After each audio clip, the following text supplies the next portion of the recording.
Halo semua, selamat datang di podcast Eropa. Perkenalkan, aku Sarah Fiskal Beatrix dan Rini Selain. Dan juga narasumber kami di sini ada Bang Dari Noval. Jadi sebelum masuk ke podcastnya, aku bakal kenalin dulu nih, karena kan tak kenal sama kata saya. Untuk itu aku bakal kenalin dulu narasumber baik kita pada hari ini, Bang Dari Noval. Jadi siapa sih Bang Dari itu? Jadi Bang Dari ini salah satu dosen di Universitas Indonesia dan juga salah satu direktur di Universitas UGI ya Bang.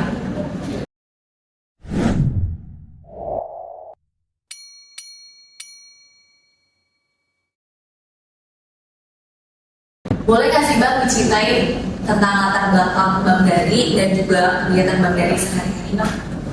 Oke, jadi selama ini aku bekerja sebagai dosen in-house atau dosen tetap di UGI, Universitas Kristen Indonesia, tepatnya di Prodi HI Psikologi.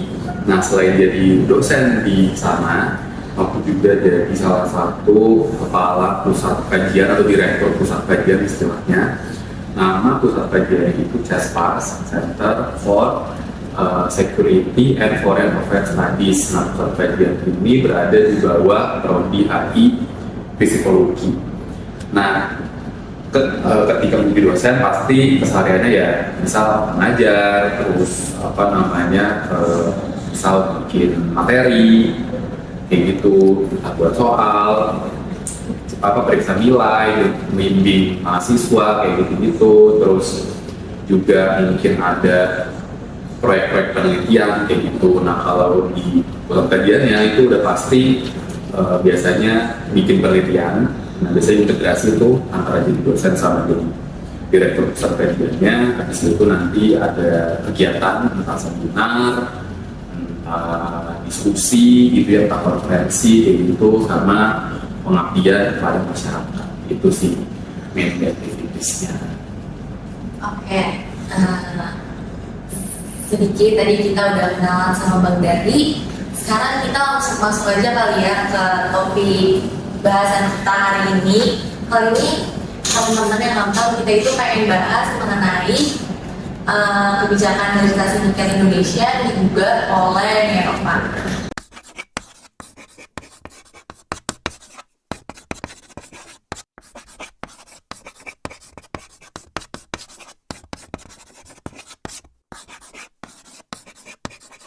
Digugat di WTO, ditekan dari IMF, mungkin ada negara lain yang nekan lagi. Jangan mundur. Jabarkan kebijakan larangan ekspor nikel ini gugatan Uni Eropa dan juga IMF sekarang sudah dikuasai oleh investor. Menteri Koordinator Bidang Kemaritiman dan Investasi pemerintah akan terus melanjutkan program hilirisasi meskipun ada serangan dunia yang bertubi-tubi mulai dari gugatan Uni Eropa di WTO hingga kritikan IMF.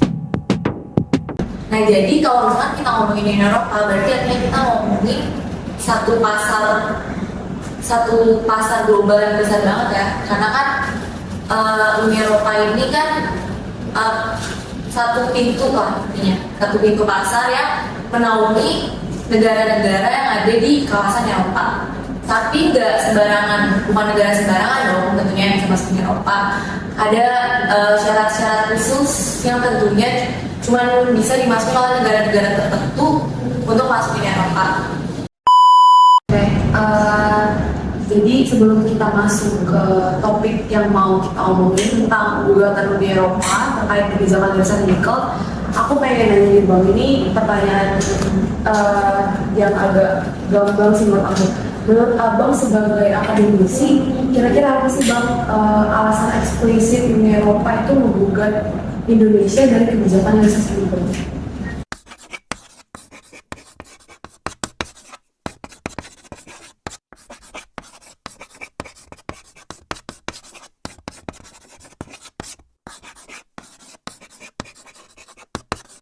Ya pasti kalau kita melihat Uni Eropa menggugat Indonesia terkait satu hal, ini sebenarnya klise ya, karena sudah pernah kejadian kan ketika di sawit gitu.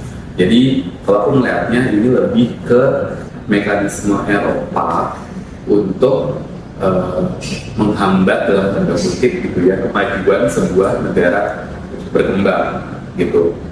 Aku melihatnya dari sisi itu. Kenapa? Karena ini tuh sudah pernah terjadi ya kan di material lain yaitu sawit. Jadi mungkin ada polanya gitu ya. Ada pola yang muncul lagi yaitu negara maju nggak pengen ada negara berkembang yang menjadi seperti mereka. Kira-kira seperti itu. Ini ada teorinya gitu ya, ada falsafahnya yang buat namanya Haju Chang. Haju Chang itu pernah buat sebuah buku gitu ya yang berjudul Kicking the Ladder Away. Jadi maksudnya Kicking the Ladder Away ini kan artinya menendang tangga. Maksudnya apa nih tangga gitu ya? Tangga di sini dalam artian material atau suatu upaya negara berkembang mau jadi negara maju. Kenapa disimbolisasikan oleh tangga gitu ya? Tangga ini kan pasti digunakan orang mostly untuk dari bawah ke atas naik gitu ya, membantu untuk naik. Nah, nikel sawit itu dipakai di Indonesia sebagai tangga dari negara berkembang menjadi negara maju. Karena di situ nanti ada proses banyak lah bisa kita bicarakan, ada proses industri, terus nanti uang dari industri itu misalnya dipakai untuk buat apa, bikin apa, kebijakan apa, segala macam yang menjadikan taraf hidup dan taraf pendapatan Indonesia sebagai negara itu naik gitu. Nah, Haju Chang bilang di bukunya kalau Kicking the Ladder Away ini sering dipakai, sering digunakan oleh negara maju untuk menghambat kemajuan negara berkembang gitu. Makanya simbolkan dengan menendang tangga gitu. Jadi tangga yang dipakai, ditendang kan terus jatuh gitu kan, jatuh nggak jadi naik gitu, atau naiknya mungkin ngulang lagi dari awal gitu. Nah di sini kita bisa lihat itu bukan suatu hal yang baru. Kenapa? Karena kayak tadi udah bilang gitu, ini tuh sudah pernah kejadian cuma di material lain ya kan. Di sawit juga pernah kejadian seperti ini, terus sekarang di nikel. Jadi asumsiku gitu ya sebagai orang Indonesia dan juga Indonesia berasal dari Indonesia, oke, ini ada pola upaya menghambat kemajuan Indonesia.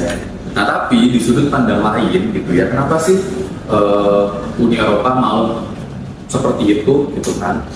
Biasanya gitu ya, kalau misalnya kita lihat dari kasus sawit, karena dianggap sawit Indonesia ini kotor, sawit Indonesia ini tidak diproduksi dengan semestinya. Jadi misal ada buruh anak-anak misal, atau membuat lahan sawitnya itu menebang pohon, membuka hutan yang akhirnya malah menambah emisi karbon.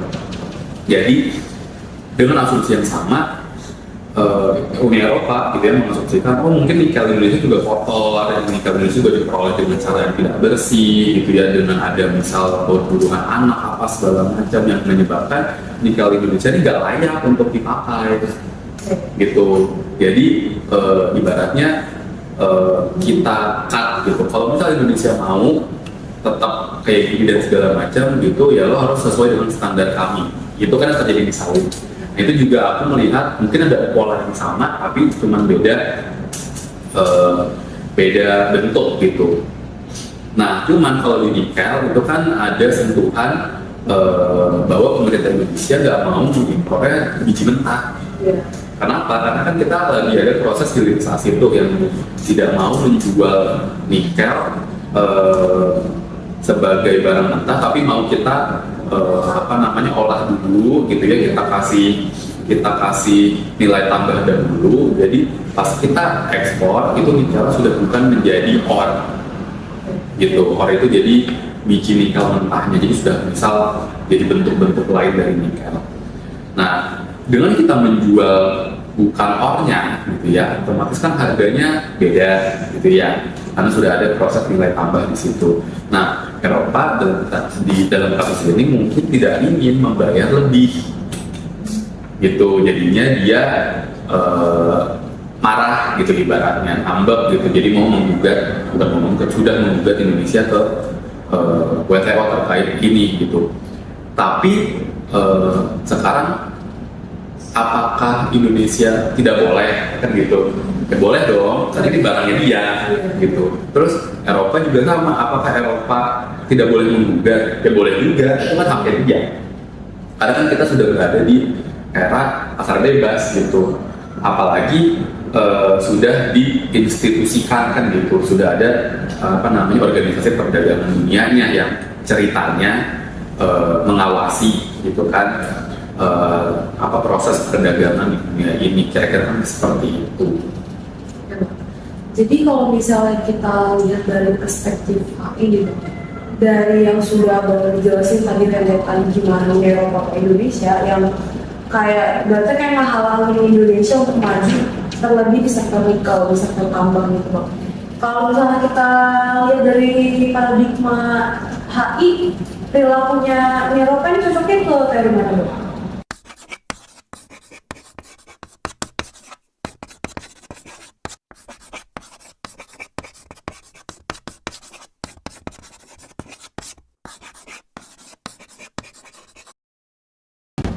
Ya, dia juga rasional ya. Kalau kita lihat kenapa rasional, karena dia mau beli barangnya mahal, kan gitu. Dia nggak mau beli barang mahal, dia marah, gitu kan. Makanya dia ke ke WTO gitu kan, menggugat. Jadi kan di sini sudah ada prinsip neoliberal gitu kan, bahwa ada organisasi sudah diinstitusikan perdagangan dunia ini, jadi bukan lagi pasar bebas yang bebas dalam tanda kutip gitu, jadi sudah ada pengaturnya gitu, sudah ada pengawasnya, kira-kira seperti itu. Nah, Indonesia juga gimana kan gitu, apakah tidak boleh kan kayak gitu ya. Dari sudut pandang Indonesianya pun, Indonesia juga rasional dong, dia mau maju, dia mau jadi negara yang lebih baik lagi gitu, makanya dia berkembang. Cuman kan terus tiba-tiba ada kejadian ini, berarti kan kayak dihambat juga gitu. Cuman kejadian ini kalau misalnya kita lihat ya tadi gitu, ini berarti sudah ada prinsip-prinsip liberal, itu ada WTO, dia lapor ke situ segala macam, pun perilaku yang ditampilkan juga semuanya perilaku yang rasional gitu loh. Indonesia nggak mau jual murah karena dia mau dapat untung lebih besar untuk membangun negaranya. Eropanya juga nggak mau bayar lebih mahal kan gitu. Berarti kan dua-duanya kan rasional kayak gitu. Berarti rational choice yang masuk, terus neoliberal juga ada kan, ada WTO di situ kan gitu. Terus mungkin juga ada prinsip ekonomi nasionalisme, karena Indonesia maunya saya nggak mau jual mentah, saya mau ada nilai tambahnya. Terus juga ada ekonomi nasionalisme dari sisi Eropa untuk melindungi marketnya, mungkin ya kan, anggaran ekonominya segala macam, saya nggak mau bayar lebih mahal kayak gitu. Kayak statement Abang tadi terkait perdagangan bebas yang tanda kutip itu, jadi kayak ini kan gugatan Uni Eropa ini kan udah sampai ke tahap ketiga ya Bang, sudah ada pembentukan panel, dan ternyata kita Indonesia terbukti kalah dan melanggar peraturan dari WTO, peraturan perdagangan bebas gitu ya Bang. Dan menurut aku pribadi sebenarnya aku melihatnya di sini organisasi perdagangan bebas yang seharusnya menengahi setiap case yang ada di dunia ini seakan-akan di kasus Indonesia dan Eropa tuh kayak lebih kayak berat sebelah gitu loh Bang, kayak lebih memihak Uni Eropa gitu. Jadi kayak mereka ngasih alasan kalau Indonesia itu melanggar poin di mana katanya Indonesia itu nikelnya belum sebaik itu untuk belum mumpuni untuk menambah nilai tambah dari nikel itu sendiri gitu. Jadi kayak bisa nggak sih Bang kita asumsiin kalau Uni Eropa ataupun WTO ini kayak takut biar Indonesia ini nggak masuk ke lingkup perdagangan nikel di Eropa gitu.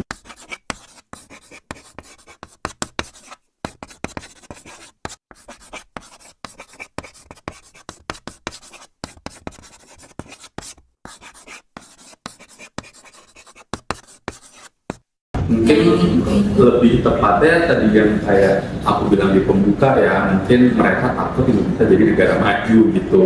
Tapi apa ya, aku mencoba objektif gitu di kasus ini.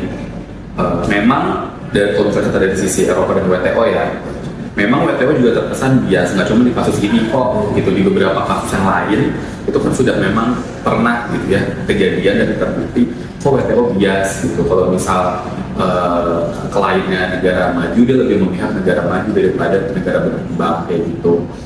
Kayak padahal misal Amerika Serikat eranya Donald Trump itu kan dia sangat-sangat ekonomi nasionalisme banget, ya kan, malah lebih ke arah proteksionisme gitu. Jadi apa-apa harus Amerika first kan gitu kan kebijakannya dia. Jadi semua traktat perdagangan yang menurut dia itu tidak menguntungkan Amerika, dia cut semua gitu. Tapi WTO gini aja, nggak ada juga, nah kayak gitu kan. Lagi bang, kasusnya Indonesia kan begitu bang, udah bikin pabrik-pabrik nikel, udah ada smelter. Makanya jadi itulah makanya kalau dari sisi WTO dan Eropa kan seperti itu, memang sepertinya WTO objektif segala macam. Pun kalau misalnya kita mau objektif gitu ya, kita lihat argumennya Eropa, ada benernya. Memang nikel kita itu kan bervariasi, ya kan? Ada yang high grade, ada yang low grade kayak gitu. Kebanyakan memang low grade katanya, gitu. Jadi apa namanya? Menurut Eropa ya ngapain juga di smelter, gitu kan? Orang nikel low grade kok, gitu. Jadi ini juga gitu, ditambah misal smelter kita pun tidak dibuat atau tidak dibangun sesuai HSE standar gitu. Kayak beberapa waktu kemarin kan beberapa pabrik tuh smelternya meledak gitu, berarti kan investasi smelternya jangan-jangan ugal-ugalan, yang penting bagus apa segala macam, bisa juga ke arah sana gitu. Jadi kan kalau misalnya di kasus seperti ini, Eropa bener dong gitu. Ngapain juga lo jual sosok mahal segala macam, tapi ujung-ujungnya juga lo merugikan rakyat lo sendiri kan gitu. Nah, tapi di satu sudut pandang yang lain, Eropa juga nggak bisa kayak gitu dong, karena ini barangnya Indonesia mau bikin apa, mau ngapain, kenapa lo marah kan gitu. Ini kan juga dalam rangka Indonesia mau memajukan negaranya kan kayak gitu. Jadi aku mencoba objektif di sini, masing-masing memang punya argumen kayak gitu. Masing-masing punya justifikasi lah gitu, punya rasionalnya masing-masing. Nah cuman kalau misalnya kita lihat pakai paradigma developmentalisme yang kayak Haji Chang tadi aku ceritain di awal, pola ini juga bukan pola baru gitu. Jadi aku lebih condong ke arah ya mungkin ini akal-akalannya Eropa aja nih gitu, mau ya despite investasi smelternya juga ugal-ugalan, terus yang penting statistiknya naik apa segala macam, tapi di satu sisi ya ngapa juga lo ribet gitu loh, kan ini kan mau maju kan gitu, harus ya kita sebagai orang Indonesia ya harus duduk kan gitu kan. Aku lebih condong ke arah situ, walaupun tadi ya aku tegasin lagi masing-masing pihak ada rasional. Nih kan yang tadi udah disebutin ini, kalau misalkan dibilang Indonesia itu kalah banding di Uni Eropa, tapi Presiden Jokowi kemudian ngajuin banding lagi, karena kan nasib para investor tadi yang udah bangun smelter segala macam, menurut abang kira-kira nantinya Indonesia bakal menang nggak sih di WTO? Prediksi abang, duga-duga abang.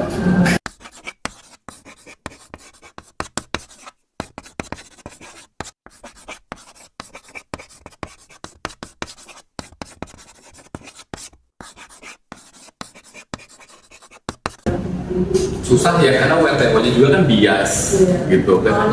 Nah kalau sawit itu kan kita kebetulan sama Malaysia tuh bareng gitu kan, kita bikin kayak traktat sawit dunia lah gitu kan segala macam, terus untuk menyerang Eropa bareng-bareng gitu. Nah cuman kalau di nikel ini kan kita sendirian gitu, nah jadi agak sulit juga gitu kalau misal mau bandingin sama case yang sawit gitu. Di sawit kita bisa tekan banget karena kita ada temennya gitu, dan sama-sama sawit sama Malaysia juga di band. Jadi ibaratnya yaudah kan lo di band juga, kita bareng-bareng, kita lawan bareng di WTO. Nah, kalau ini kan kita sendiri gitu, jadinya mungkin agak susah gitu ya kalau misal mau bergantung pada WTO-nya, karena kita udah lihat track record-nya WTO juga cenderung bias. Mungkin tapi gitu ya, yang bisa aku tambahkan gitu ya, melihat ke depannya gimana. Ini menarik sebenarnya karena harga nikel tuh turun terus. Iya, sejauh Gitu. Harga nikel turun terus karena kita oversupply, pakai smelter dan segala macam. Jangan-jangan Eropa juga kayak, udahlah, ngapain ngurusin kasus ini? Iya. Semua harga nikel di mana-mana murah. makanya. Gitu. Ditambah karena kita oversupply dan segala macam, jangan-jangan dia udah nemu barang baru. Gitu, dengan teknologinya Eropa kita tahu lebih canggih dari kita, jangan-jangan dia punya, ya udahlah daripada gue ribet ngurusin nikel, udah gue cari yang lain deh. Ini baterai mobil listrik bisa terbuat dari apa aja sih selain nikel gitu loh. Mungkin bisa terbuat dari lithium kan gitu, jadi pakai lithium aja, cari deh tambang lithium di negara lain gitu, daripada ngurus Indonesia ribet. Itu kan hal yang memungkinkan. Apalagi kita tadi balik lagi era pasar bebas, semua orang berhak pilih. Ya kan, gue mau beli apa enggak gitu kan, jadi udah bukan zero sum game lagi gitu. Sekarang udah win-win gitu loh. Udah sum game gitu kan. Bukan lagi untung rugi mainnya gitu. Nah, berarti kalau misal terus tiba-tiba Eropanya nyari benda lain, nyari barang tambang lain sebagai alternatif nikel, karena terus dia juga jengah gitu ya, bosan ngurusin, capek deh, mending gue udahlah pakai yang ini, pakai apa, dengan pertimbangan lain gitu. Yang ada Indonesia ini berarti harus cari pasar baru gitu, jangan Eropa lagi, cari tempat lain gitu. Nah tapi tempat lainnya di mana? Ya kan belum tahu juga gitu kan, cari tempat lain yang mungkin Cina, gitu, mungkin Tiongkok, karena mobil listrik yang ada di Indonesia kebanyakan kan mobil listrik yang dari Tiongkok, ya kan, bukan mobil listrik merek Amerika atau Jerman atau apalagi sih mobil listrik itu kayak dari Eropa lah ya, misalnya Volvo atau Mercedes Jerman, BMW Jerman, atau merek-merek lain gitu, Tesla Amerika. Nah di Indonesia kan kebanyakan merek mobil listriknya tuh dari Tiongkok atau buatan dalam negeri gitu kan. Ya jadi mungkin untuk menggeser pasarnya ke sana gitu, kalau misalnya nggak ada atau Eropanya terus gimana, terus kayak udah mending gue bikin baterai yang lain lah kayak gitu kan, itu juga mungkin. Berarti Indonesia ya di satu sisi udah sosok garang, sosok marah dan segala macam, tapi dia malah rugi sendiri karena jadinya yang beli dia harus cari pembeli lain gitu, maksudnya harus cari pasar lain karena pasar yang dia tuju malah nggak mau pakai nikel gitu. Tadi udah kayak ibaratnya jor-joran ini nikel banyak nih, ayo obrol segala macam gitu. Kayak bisa nggak sih Bang, kenapa di Eropa ini tetap permasalahan nikel, karena juga di sektor lithium tadi yang Abang bilang itu tuh di Eropa tuh lagi saingan sama Cina Bang. Jadi di Eropa tuh nggak suka karena Cina kan yang udah mulai masuk era revolusi green economy kan, jadi Cina tuh pengen terus ngembangin ngejualin barang-barang yang ramah lingkungan, yang terbarukan kayak gitu. Nah jadi Eropa nih kesenggol gara-gara mobil listrik Cina, dan listrik Cina tuh bahkan lebih laku di Eropa sendiri Bang.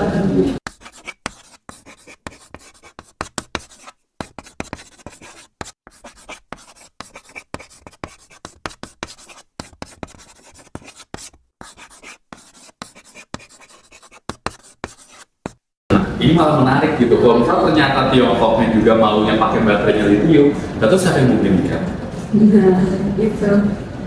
Gitu, karena semua ganti jadi lithium. Dia udah coba bikin smelter, udah obral apa segala macam gitu kan. Tapi semuanya ternyata trennya gesernya ke lithium, dan terus yang beli nikel siapa? Berarti kan mau nggak mau, jangan-jangan gitu ya, ini jangan-jangan aja.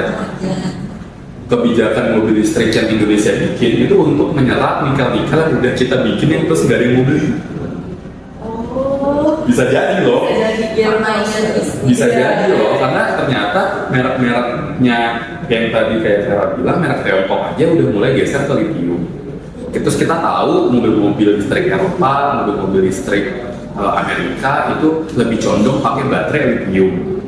Udah mulai bergeser teknologinya ke arah baterai lithium dengan berbagai macam pertimbangan yang katanya lebih awet lah, lebih ringan, lebih tahan lama, segala macam. Nah terus tapi nikelnya udah dibikin, udah jadi gitu. Siapa yang mau beli gitu? Karena nggak ada yang mau beli, ya udah pemain dalam negerinya, merek lokalnya, udah tuh bikin mobil deh, tuh bikin motor listrik segala macam supaya tetap ada yang beli. Karena ketika diekspor gak ada yang mau. Ada tadi pergeseran marketnya gitu. Jadi to some extent gitu, yang tadi ditanyain gitu ya ke depannya gimana. Jangan-jangan ini kasus di WTO, ya udah jadi kasus ditinggalin aja gitu. Jadi sebenarnya sia-sia nggak usaha. Bisa jadi, Presiden Jokowi. bisa jadi gitu. Aku nggak ngomong usaha Pak Presiden sia-sia gitu, cuma bisa jadi ke sana gitu. Kenapa? Karena kayak tadi gitu, sudah mulai misal ada apa namanya teknologi lithium lah, apa segala macam yang mungkin gitu. Terus kita mau diapain nih? Kita udah bikin apa segala macam, udah kita sampai berantem sama Eropa segala macam kayak gitu. Nah mungkin berarti harus ada cara apa ya? Harus ada jawaban alternatif lain. Nah, mungkin alternatifnya adalah ya udah kita bikin ekosistem sendiri, gitu kan ya. Paling nggak supaya tetap terserap, tetap dibeli nikel-nikel yang udah dibuat. Cuman masalahnya ini akan menjadi susah kalau misal aku bukan orang kimia, maksudnya aku bukan orang life science gitu ya, ilmu alam gitu. Kalau misal memang di luar sana sudah ada penelitian yang bilang bahwa baterai lithium itu jauh lebih, aku kan belum baca langsung nih, aku cuma dengar dari berita aja gitu ya, cuma kayak baca-baca sekilas, entah dari berita atau dari media sosial gitu ya. Baterai lithium lebih awet, baterai lithium lebih ringan, baterai lithium lebih tahan lama. Kalau misal memang iya, lah berarti sia-sia. Sudah bisa dipastikan di Indonesia doom gitu, karena ternyata baterai nikel yang selama ini digencarkan cuma karena teknologinya udah geser gitu, dan market itu pasti kan akan ikutin perkembangan teknologinya, bener nggak?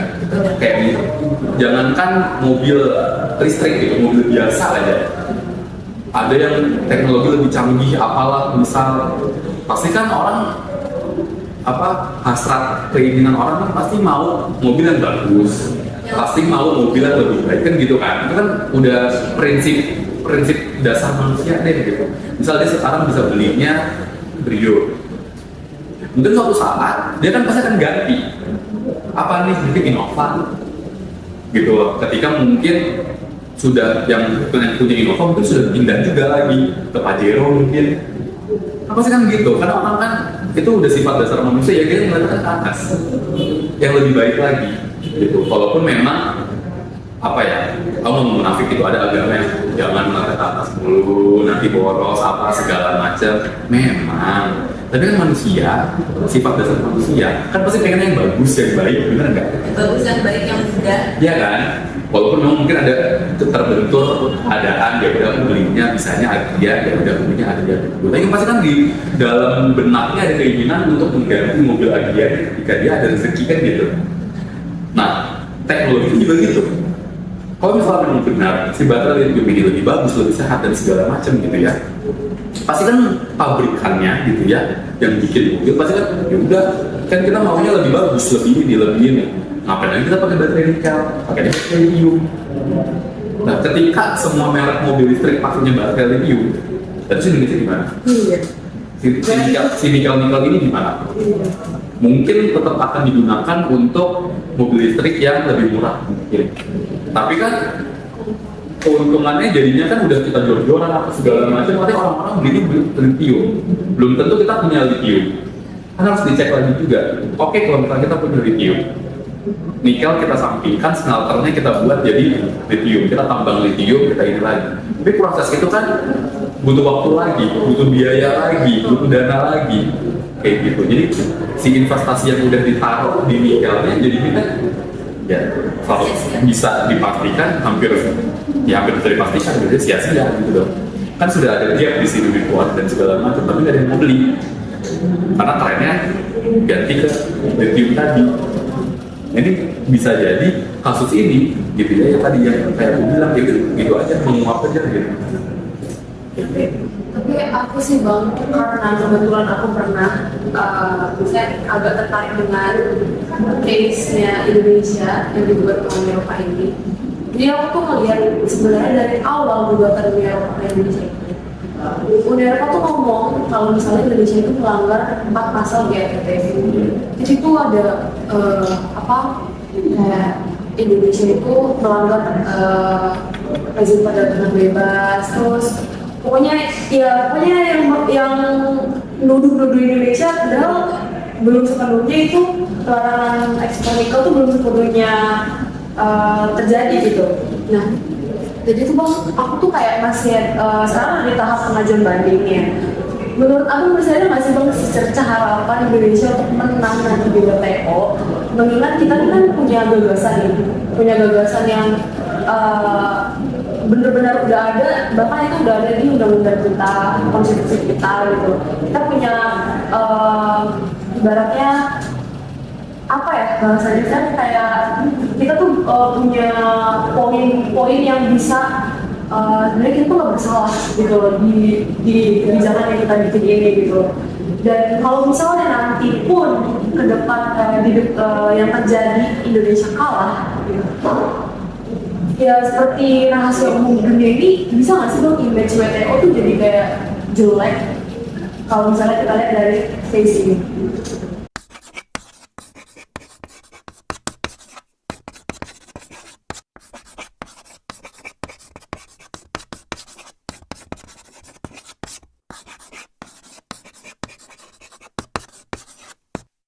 Kalau aku malah pikirnya menang tapi terus nggak ada yang beli barangnya buat apa? Karena masalahnya tren teknologinya itu udah, nah itu makanya kita lihat gitu, kita harus lihat fakta di lapangannya apakah benar. Jika memang benar, ya Indonesia harus waspada. Yang ngapain juga kita jor-joran ke WTO, bayar pengacara internasional mahal-mahal segala macam untuk memenangkan itu, tapi ketika menang kondisi industrinya, maaf Indonesia, kita nggak mau pakai nikel lagi. Tapi Bang, kalau misalnya udah terjadi seperti itu, menang pun buat apa? Iya sih. Tapi Bang, kalau melihat positif itu bisa nggak sih kalau misalnya Indonesia ini menangnya, nikel bisa eksis lagi?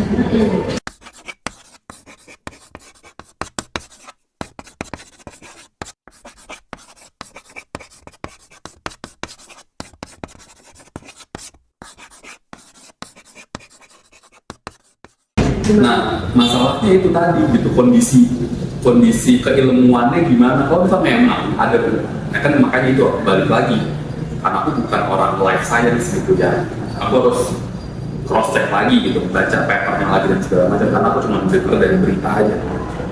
Kalau misalnya memang lithium itu jauh lebih hijau, jauh lebih bersih, jauh lebih efisien sebagai baterai mobil listrik, pasti kan nikel akan ditinggalkan. Mau bagaimanapun juga gitu. Malah jangan-jangan penelitian yang bilang nikel ini sebagai bahan utama atau baterai utama mobil listrik itu cuman ya karena teknologi kan ada umurnya ya. Jangan-jangan umurnya udah lewat. Kita mungkin antara kitanya telat atau kitanya timingnya nggak pas gitu untuk memulai proses smelter dan segala macam gitu. Makanya mungkin sembari ini kasus berjalan, aku juga belum cek gitu ya, karena aku juga bukan orang tambang gitu, jadi aku nggak update info tambang. Indonesia kejar lithium juga dong. Kalau misalnya memang kita punya Solusinya emang alternatif. smelter itu jangan cuma jadi smelter nikel. Smelter itu bener-bener semua benda deh, semua barang tambang tuh bisa gitu. Nah ini juga harus di cross check. Apakah smelter kita yang sudah dibangun, tapi walaupun sudah ada bukti dibangun secara ugal-ugalan karena berapa banyak yang udah meledak gitu kan. Jangan-jangan cuma bisa pemurnian nikel doang. Kalau nggak cuma itu, ya mati juga dong kita. Udah teknologinya bergerak kayak lithium, kitanya cuma tahunya nikel doang, terus ternyata nikel ini juga nggak efisien jadi baterai. Terus ngapain? Investasinya jatuhnya kan sia-sia gitu loh. Kita udah investasi jor-joran kayak gimana, tapi kan nggak bisa dapat untungnya lagi gitu loh. Nah jadinya di kasus ini gitu ya, karena kita bicara di time frame sekarang sudah ada berita-berita baru gitu ya. Kalau mungkin kita ngomongin ini pas awal-awal Eropa menggugat gitu ya, mungkin belum ada berita harga nikel jatuh lah apa segala macam, mungkin narasinya akan beda. Tapi masalahnya kita ngomongin sekarang sudah ada narasi-narasi baru gitu, sudah ada fakta-fakta baru. Dan gugatan ini kan juga sebenarnya kan nggak baru-baru banget ya kan tahun 2000 berapa sudah 3 tahun 4 tahunan kan gitu. Jadi selama 4 tahun 3 tahun ke belakang ini kan sudah ada dinamika baru. Nah dinamika baru ini ternyata kok itu yang harus dicek. Jangan-jangan benar gitu loh, itu lebih efisien dan segala macam. Dan makanya daripada mereka gitu kan ibaratnya gini deh, konsumen Eropa mau beli nikel nggak dibolehin gitu kan, terus marah. Itu 4 tahun yang lalu. Nah selama 4 tahun itu jangan-jangan sudah ada R&D gitu ya, R&D industri. Oh nikel segini efisiensinya, lithium segini efisiensinya. Oh ya udah kita beli lithium aja kalau gitu buat baterai mobil kita. Nah kalau kayak gini gitu kan gitu kan selama 4 tahun itu. Terus kayak si Eropanya kayak malah ngasih argumen tuh, makanya lo jangan kayak gitu, sekarang lo sendiri kan yang rugi. Udah lo sosok nahan, nggak ada konsumen yang mau beli. Misal konsumen yang mau beli cuman pihak tertentu aja, nggak semua orang gitu kan, karena Eropa juga punya suara, dia juga punya teman. Sedih banget lagi kan gitu ya kan. Pada faktanya kan dia memang punya pasar gitu loh. Memang mungkin nggak segede kita gitu mungkin ya pasarnya 200, kita kan berapa 270 juta orang gitu kan populasinya, mungkin Eropa nggak segede itu, tapi kan tingkat kemakmurannya beda. Mobil listrik itu kan barang mahal gitu loh. Di Indonesia aja misalnya yang bisa beli itu cuma berapa orang gitu loh, 1 dari 10 mungkin 1 dari 10 gitu kan. Mungkin populasi mobil listrik di Indonesia juga mungkin adanya cuma di Jakarta, Surabaya, gitu, Bali, gitu. Nggak sampai ke daerah-daerah pelosok gitu kan, ibaratnya kan kayak gitu. Nah sementara kalau di Eropa, walaupun penduduknya lebih sedikit, tapi kan karena dia tingkat kemakmuran lebih besar, dia bisa beli mobil listrik mungkin lebih banyak gitu. Mungkin jangan-jangan 1 rumah gitu ya, 3 anaknya mobil listrik semua gitu bisa aja, karena tingkat kemakmurannya beda. Nah kita mau ngejar yang mana, tapi timing kita salah gitu kan jadinya. Dan kita juga nggak bisa nyetop, industri lo nggak boleh research and development ya, nggak mungkin, karena itu udah swasta gitu. Jadi gimana nih kondisinya? Eropa bisa lebih diuntungkan gitu kan, karena ya udah kita cari barang lain aja kok kayak gitu. Udah kelihatan sih kalau ini lebih. Nah makanya jadinya kan Indonesia yang harus mikir lagi nih, kayak wah langkah gue ternyata gegabah gitu loh. Investasi nih kalau gue gegabah, ke WTO-nya juga gegabah, jadi kan kalahnya 2 kali malah. Walaupun tapi ini kan kondisi sekarang, makanya kan 4 tahun tuh cukup loh. Dinamika itu kan, wah apalagi zaman sekarang ya, cepet banget berubahnya, apalagi teknologi kita ngomongnya. Research and development teknologi itu kan nggak sama tuh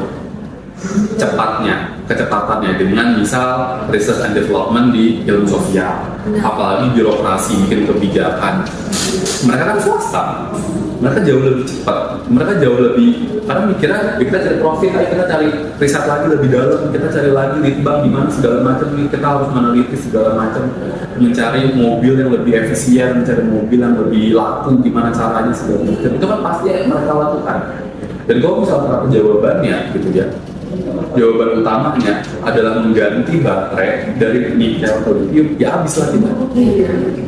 Rugi banget. Jadi di sini di case ini lebih baik terlambat daripada sama sekali tuh nggak ya bang, kayak dipakai.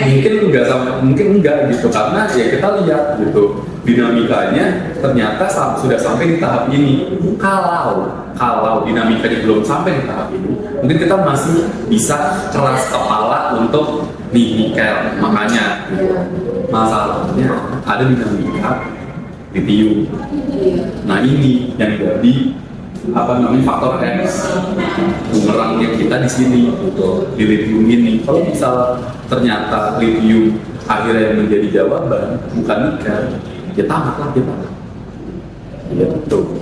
Jadi kayak kalau di media Indonesia kayak pengakuan itu pada mereka tuh saling belajar dari itu. Jadi kayak setelah kita ngelarang ini ekspor nikel mentah, keuntungan kita itu naik signifikan sampai 20% gitu loh. Nah mereka tuh kayak berargumen lah dalam hal itu gitu ya. Jadi kayak kita nih dari pembicaraan kita tadi, kita tuh kayak lebih kita kayak lebih pihak ke Eropanya, karena kita sadar kita kecil, jadi nggak perlu usaha banyak, karena ya kita tahu kesimpulannya apa gitu nantinya gitu ya. Jadi kayak sebenarnya Indonesia ini dasarnya apa sih bang sampai bisa seperti ini? Apakah itu juga dipengaruhi dari presiden kita, cara kepemimpinannya dia dalam mencari keuntungan dari kebijakannya ini, terlebih dari gimana?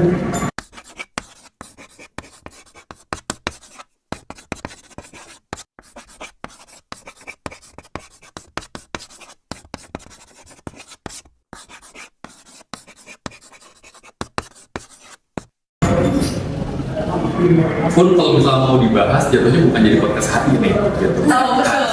Karena ada banyak faktor di sini gitu. Ya mungkin oligarki atau sekeliling orang-orang di sekelilingnya Pak Jokowi ini orang-orang yang megang industri nikel, bisa jadi. Makanya terus Pak Jokowi nikel mau nggak mau harus nikel, bisa jadi loh. Sekarang jawabannya gitu ya, yang kita tahu bareng-bareng gitu, dan mungkin kita malah menolak untuk percaya bahwa ada lithium ini dalam Eropa lebih arah lithium, udah itu kan fakta.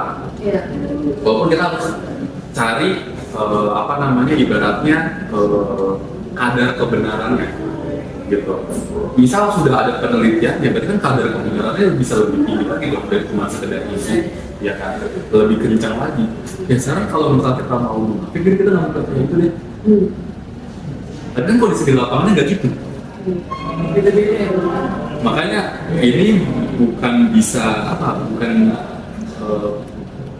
lagi jadi podcast itu, misal kita mau lebih menyelami tentang industri nikelnya gitu, karena kan fakta di lapangannya gitu ya, berita-berita ternyata orang di sekeliling Pak Presiden itu juga pemain-pemain mobil listrik atau pemain-pemain industri nikel kayak gitu. Itu kan memang iya gitu. Jangan-jangan yang jadi gosipnya, jangan-jangan mereka ini yang kayak ngomongin ayo Pak bikin ini. Rasanya mungkin karena udah dana-dana yang dikeluarin. Betul gitu. Karena memang benar juga kalau misalnya hitungan ekonom bahwa nikel itu kalau di smelter dan segala macam itu jadi lebih mahal.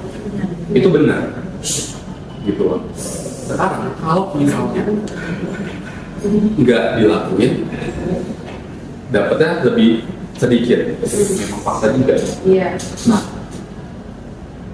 tapi balik lagi gitu, ada faktor X ini. Kalau aku jadi pemerintah, oke lah kita begini, langsung scan. Kita punya nggak cadangan lithium? Langsung dikejar gitu loh. Oke, nikel jalan, smelter bagus untuk tambahan nilai nikel, untuk menambah kita dapat cuan, dapat profit, benar. Tapi langsung scan juga lithium, ada nih Pak di daerah-daerah sini, langsung digali.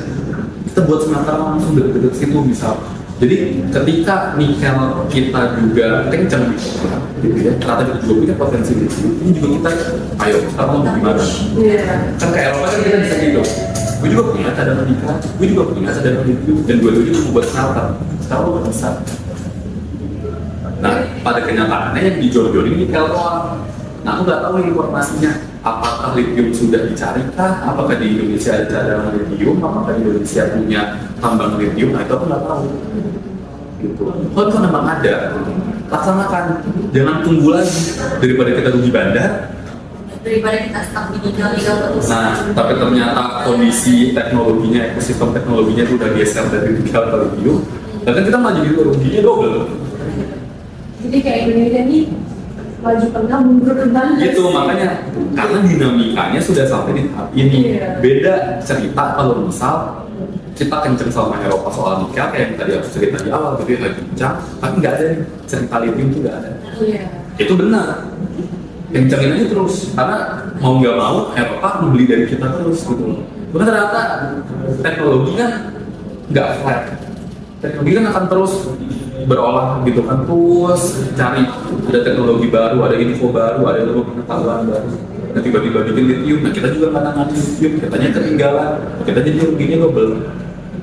Malah kalau perlu gitu ya, selain lithium apalagi deh logam lain, barang tambang lain yang emang bisa jadi bahan baku baterainya. Langsung di scan, kita punya cadangannya di mana, langsung bikin smelternya juga. Jadi kita udah bisa prediksi dari nikel ke lithium, dari itu mungkin apa gitu kan. Nah ini kita udah punya juga. Jadi kita ke Eropa juga lebih kencang gitu loh. Gue punya lithium, gue punya nikel, gue punya apa nanti barang tambang baru. Kita punya cadangan misal gitu, rare earth lah mungkin, atau kobalt lah mungkin, atau apa gitu kan. Kita punya semua, tapi juga bikin smelternya semua. Karena kita nggak mau jual barang mentahnya. Jelas jadi argumennya. Kalau misalnya lithium juga nggak di treatment sama, ya sama aja. Karena dinamikanya udah sampai sini, gitu. Dinamikanya udah berubah.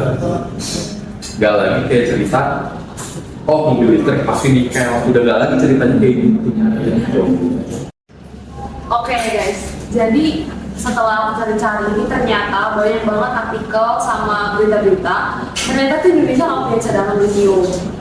Nah, itu gimana Bang? Kira-kira pendapat Abang? Kita nggak punya cadangan lithium, tapi kita udah ngajuin banding. Terus WTO juga WTO-nya juga bias. Gimana Bang? Pendapat Abang ini?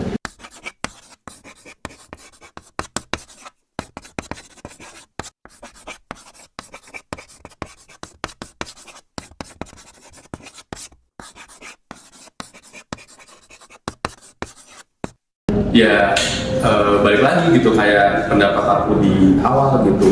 Sebenarnya apa namanya, kita ditendang tangganya gitu ya, pakai teorinya Hancam gitu, bener nih kita terus ke WTO dan segala macam. Terbukti. Nggak masalah gitu. Kita aku fine gitu, malah aku mendukung itu. Cuman masalahnya dinamika kasusnya kan berubah nih. Ternyata teknologinya bilang gitu ya, tadi setelah dikasih data yang lebih baru, memang baterai mobil listrik yang bagus itu yang terbuat dari lithium, bukan terbuat dari nikel. Nah, Indonesia ternyata nggak punya cadangan lithium sama sekali, gitu ya. Tadi datanya bilangnya begitu. Berarti kalau dinamika udah sampai sini, kan kesannya jadinya apa ya? Bukan kesannya. Ya semua yang kita lakukan sia-sia. Udah kita galak ke Eropa dan segala macam, tapi ternyata teknologinya bilang, maaf Indonesia, lithium ternyata lebih efisien, lebih bagus untuk menjadi bahan baku baterai mobil listrik. Berarti kan bener-bener rugi bandar dong kita. Gitu. Tapi sebenarnya masih ada kemungkinan sih Bang, karena kan selain lithium juga ada ferronikel tadi yang aku cari-cari. Kalau ferronikel ini juga 11-12 sama lithium ya. Tapi dari Indonesia sendiri ternyata ferronikel itu belum ada. Ya, jadi apa ya, bahwa yang sudah bisa dipastikan gitu ya, strategi ini cenderung ugal-ugalan, itu pasti, ya kan? Kenapa? Karena teknologinya bilang bukan lagi nikel yang bagus, tapi lithium. Nah, setelah lithium, katanya yang lebih efisien nomor 2-nya adalah ferronikel. Ferronikel ternyata beda dari nikel. Nah, kita punyanya nikel. Untuk mencapai ferronikel, kita perlu smelter. Nah, ternyata smelter yang kita punya sekarang itu belum punya fasilitas untuk mengubah nikel menjadi ferronikel. Jadi kan masih menjadi konsentrat nikel aja, gitu kan. Yang tadinya ore jadi konsentrat nikel. Berarti kita harus mengejar ini kalau pengen nggak rugi bandar, gitu loh. Walaupun secara ilmu pengetahuannya gitu ya, secara data terbarunya tadi memang sudah dipastikan yang paling bagus itu lithium. Tapi kan mungkin gitu ya, kita bisa marketing lah atau apa, atau kita nyasarnya pakai second marketnya gitu. Mungkin first marketnya lithium dengan harga sekian. Ya, ferronikel juga efisien, tapi memang tidak seefisien lithium. Kan ibaratnya kayak pasar HP aja gitu kan. Ada yang mampu beli iPhone, ada yang mampu beli Samsung, tapi Samsungnya Samsung Galaxy S gitu kan. Ada yang mampunya belinya Galaxy A gitu kan. Sama juga kayak di handphone Cina, yang bagusnya Huawei kan gitu kan. Atau yang bagusnya misal Xiaomi tipe apa gitu kan. Tapi ada juga yang mampunya aku bisa belinya Oppo, belinya Vivo. Nah, anggaplah nikel, ferronikel sama lithium itu seperti itu. Ya udah, daripada kita rugi bandar, percepat pembangunan smelter ferronikel supaya kita nggak rugi banget.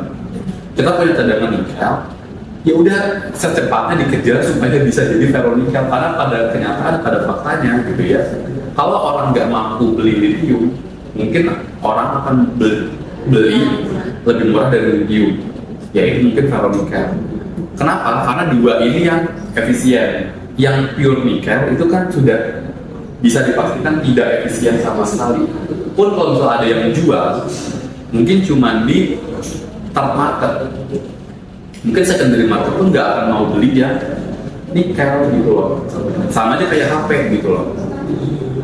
Ketika dibuka gitu ya, orang-orang pasti kan oke lah, iPhone lebih mahal dibanding Oppo gitu.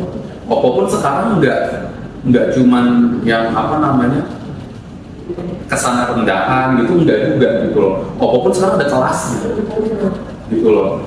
Ada Oppo yang premium dan itu setara sama iPhone. Berarti kan market ini kan bergerak lebih cepat gitu. Berarti kan di Indonesia-nya gitu, smelter yang ada diperkuat supaya nikel jadi ferronikel. Smelter yang lagi dibangun langsung bisa merubah nikel jadi ferronikel. Jadi semuanya kita punya ferronikel. Itu strategi yang harus dikejar Indonesia supaya apa namanya kita nggak rugi bandar di kasus ini gitu. Pada kenyataannya memang lithium lah yang jadi juaranya kan gitu kan. Pasti kan mobil-mobil yang premiumnya mobil listrik pasti kan maunya lithium dong. Masa dia maunya nikel? Kan dia pasti kan akan jualan mobil ini efisien, mobil ini tahan lama. Nah, sementara nikel sudah bisa dipastikan tidak se-efisien lithium, tidak setahan lama baterainya lithium. Nah, sekarang kan market mungkin ya bisa bervariasi, tapi kan produsen maunya kan yang bagus dong jualan. Gak mungkin dia jualan pakai barang yang biasa-biasa aja. Mungkin dia akan jual barang biasa-biasa aja, tapi dia juga kan memproduksi barang yang premiumnya. Kan kayak gitu. Dan itu sudah terbukti. Tiongkok punya berbagai level merek mobil listrik. Karena dia, kalau misalnya memang Indonesia mau jadi raja baterai mobil listrik dunia, nah kita juga harus siapin dong. Jangan cuman berpegang sama nikel aja yang sudah dipastikan dia tidak seefisien ferronikel dan lithium. Gitu. Jadi di kasus ini Indonesia tadi benar maju kena mundur kena, terus apa yang harus dikejar ferronikel? Seperti itu. Karena nggak punya lithium ya tadi katanya. Atau mungkin pakai cara-cara lain kita mengakuisisi tambang lithium atau ya ilmuwan geoscientist kita gitu.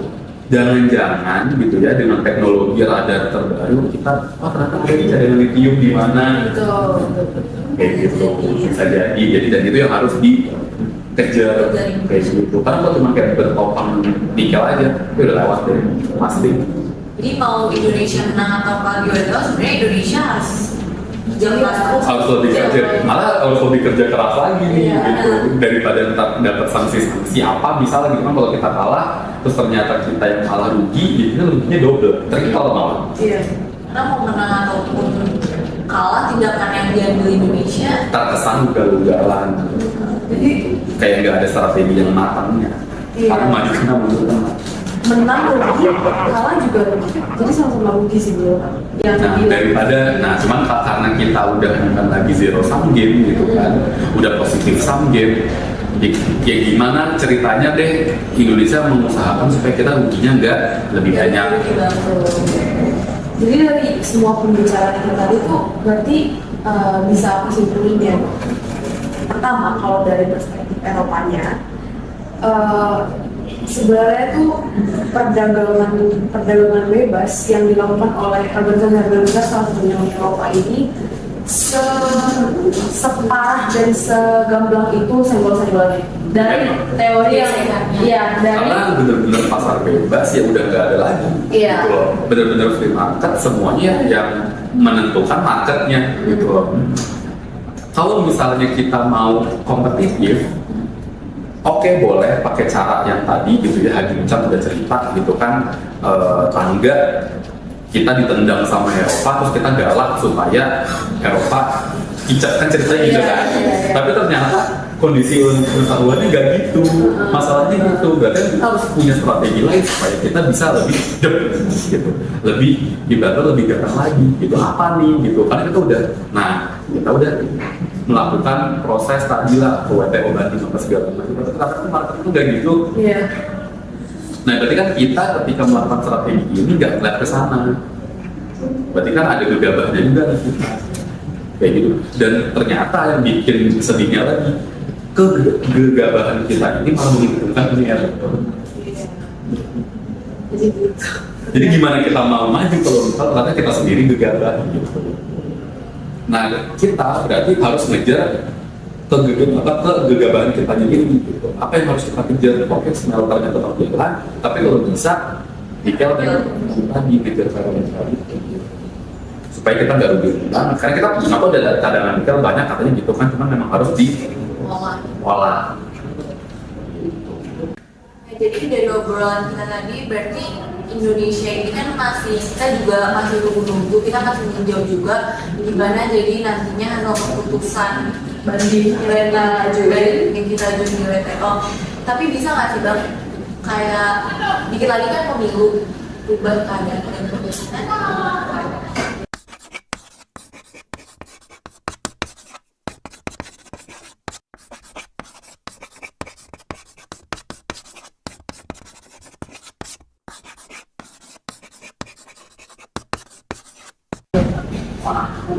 Ya balik lagi ya ke masyarakat yang pemilih, karena kan udah aku juga nggak mau bias gitu ya, tapi mau nggak mau bias pun sudah terpetakan gitu.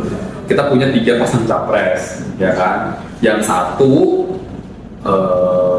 bukan nomor 1, maksudnya dari 3 itu ada salah satu capres yang melanjutkan kebijakan-kebijakan yang Jokowi punya gitu kan, katanya melanjutkan 100% gitu tanpa ada perubahan atau gimana.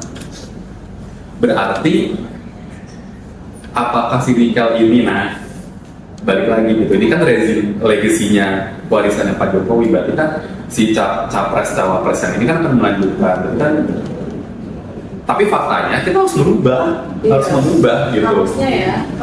Jadi kalau misal dia, kalau yang lain menang, udah pasti kan akan ganti kan gitu. Nah kalau yang ini yang menang, mau nggak mau harus ganti, mau nggak mau. Kenapa? Kenyataannya dinamikanya gitu ya. Nah kita harus ke lithium, kita nggak punya lithium, kecuali kita punya teknologi mencari apakah menemukan lithium di tanah kita. Kalau yang benar-benar ternyata kita nggak punya lithium sama sekali, berarti kan kita harus mengubah kebijakan yang sudah ada. Smelternya jangan cuma nikel, harus jadi ferronikel, tapi kita juga sudah menanggung kalau misalnya kita kalah, kan kayak gitu. Berarti kita juga harus ngejar gimana juga nih market udah lari ke lithium. Kalau misalnya kita benar-benar nggak punya lithium, apa kita ambil sistem tambang lithium di luar negeri atau gimana segala macam? Apakah kita buka cabang Battery Corporation of Indonesia tapi yang ada lithiumnya di luar negeri, kita tetap bisa jualan. Berarti kan satu hal yang nggak bisa dicegah perubahannya. Benar. Kayak gitu loh. Cawapres dan capres yang lain gitu ya, sudah pasti akan mengganti, sudah pasti akan merubah gitu. Nah, kalau misalnya ini yang menang, yang katanya melanjutkan kebijakannya Pak Jokowi 100%, mau nggak mau juga harus ganti. Berarti mendekati 100% bahwa kebijakan nikel itu ugal-ugalan. Terus kita juga udah ke WTO dan segala macam, tapi ternyata hasilnya juga nggak signifikan gitu ya. Berarti memang harus dikoreksi kebijakannya kayak gitu. Nah, berarti kitanya mobil yang mana? Oke guys, untuk menyimpulkan semua pembicaraan kita, kalau dari aku pribadi nanti saya boleh nih opininya gimana terkait semua pembicaraan kita. Kalau dari aku pribadi, aku mengapresiasi gimana kebijakan Indonesia walaupun memang terkesan gamblang. Kita bisa lihat ibaratnya ada keuntungan sedikit dari apa yang udah kita lakuin dengan kita melarang ekspor biji nikel mentah gitu.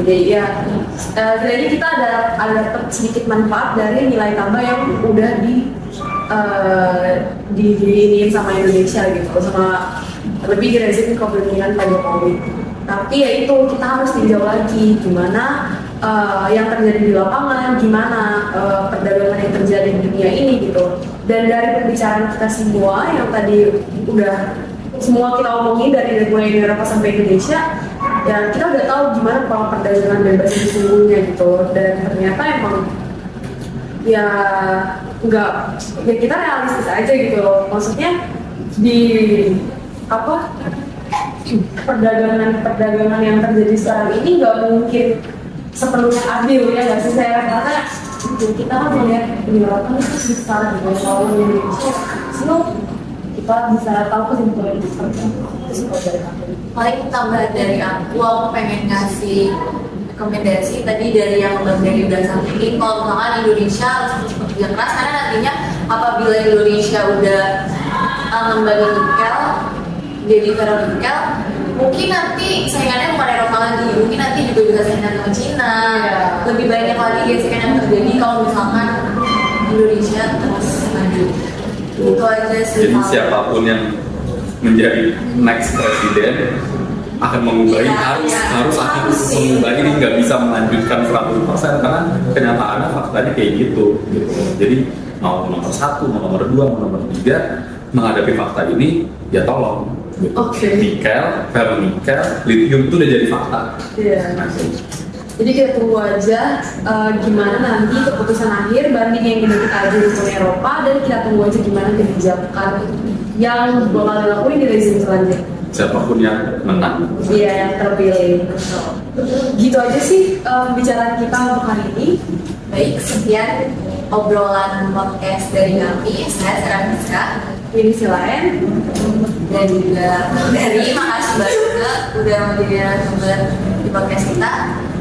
Kita berdua pamit undur diri. Terima kasih.